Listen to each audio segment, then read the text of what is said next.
Chapter 1. Shadows of the Night. A strange light tears through the night sky, an ethereal streak that seemed to pulse like a living heart. Vorthea was beginning his descent onto the blue planet, a boundary point between cosmic vastness and the fragility of human life. The journey through the atmosphere was a strange and disarming experience. Wrapped in the pure energy of his being, Vorthea felt for the first time the force of gravity, the heat of passing through dense layers of air, and a strange sense of vulnerability. Before this mission, he had never experienced anything like this. He had not known cold, wind, or direct contact with physical matter, and an explosion almost imperceptible to the human eye. Vorthea reached the ground. The place chosen for his arrival was a dark intersection, flanked by abandoned buildings and a flickering streetlight that cast dancing shadows across the cracked asphalt. The city breathed an air of decay and silence, a world almost invisible in the night, releasing the glowing energy that had enveloped his body during his descent. Vorthea adapted his form to the environment. Human. The transformation process was rapid but precise.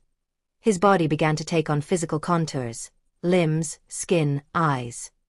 Within seconds, he looked like an ordinary man, but his features had an almost uncanny perfection, something that would have gone unnoticed at first glance but would have aroused suspicion upon closer inspection. For a moment, he stood still, trying to process the avalanche of stimuli. The physical senses, so foreign to him, were overwhelming. The wind touched his skin, cold and harsh, and the smell of dampness and rancid metal invaded his nostrils.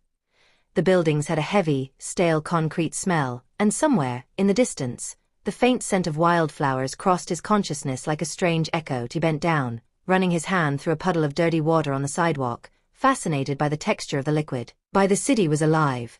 Though it seemed deserted, a black cat hurried across the street, and Vorthea followed its movements carefully. In his home world, there were no creatures like this one, who seemed to slip through the shadows with such natural grace. Although the cat seemed to ignore his presence, in a brief moment, it turned its head and their gazes met.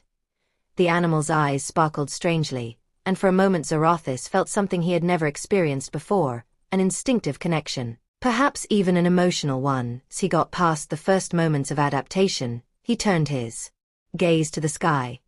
The stars were fainter than he had expected, mostly hidden by the gray clouds and the city's light pollution. He remembered the star charts he had studied before arriving, and felt a slight disappointment. Earth, with all its promises of beauty, it seemed to have lost some of its cosmic magic. Vorthea set his human body in motion, trying to master his new physical limits. He felt every step on the wet pavement, every muscle movement and every heartbeat. His artificial body was perfectly adapted for this